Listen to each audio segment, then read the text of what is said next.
Good Monday morning. I'm traveling today to pick up my three youngest nieces for a few days. And I was just spending time with the Lord in the car and was thinking about worship and warfare. And last night I had a really troubling dream, and I have been in a season of extensive ministry and doing a Bible study this summer, and a lot on my plate. And often during those times is when the enemy kind of comes in. Scripture says he can come in like a flood, and it's kind of felt like that season. A little harder to get my footing, catch my breath. I've had to be on alert in a different way. And often warfare looks like troubling dreams, which I had last night. It looks like disruptions in our family unit and things that happen there. Lack of sleep. It can just be a lot of different things. So what I've learned is one of the best weapons I have in moments like that, when it feels like a spirit of discouragement or anger or fear or even depression or even despair would just try to attach itself to me. One of the things that I've discovered that is just a really powerful weapon is worship. So I have a new favorite album right now. It's by Christy Nockels, who I just adore. And I think this one's called The King Who Never Sleeps.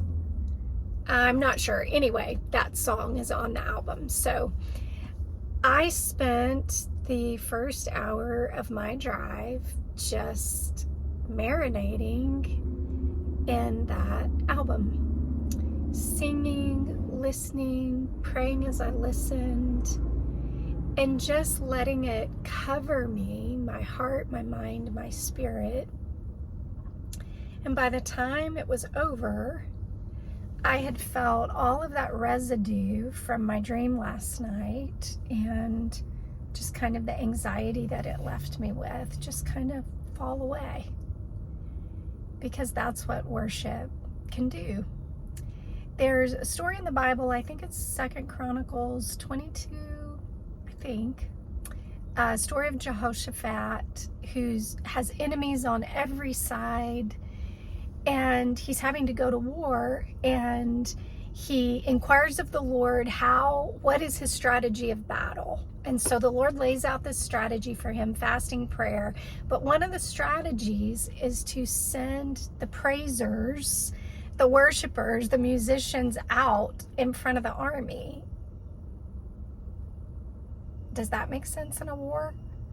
That you're going to send like the trombone and trumpet players out in front of you in the middle of a war? But God has weapons in warfare that we often forget about. But so Jehoshaphat goes into this war. He never even has to fight the battle. His army never lifts a sword, because through the power of that worship, Scripture says those armies began to attack one another. And I love how that chapter ends. It says, and then Jehoshaphat had rest all around.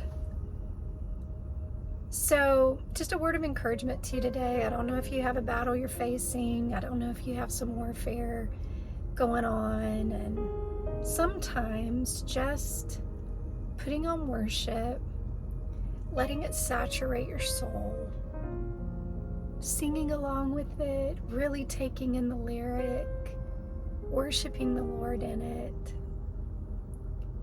just lifts any of those daggers that the enemy's tried to throw your way. And it truly does bring rest all around. And I really needed that, because I'm about to spend the next 4 days with a 17-year-old, a 13-year-old, and a 9-year-old. the Lord knew my heart needed rest. So I just hope that encourages you today, because it sure was a gift to my heart on this Monday morning. If your heart was encouraged today, please know that we have many other resources available for you. You can discover all of those at reclaiminghearts.org.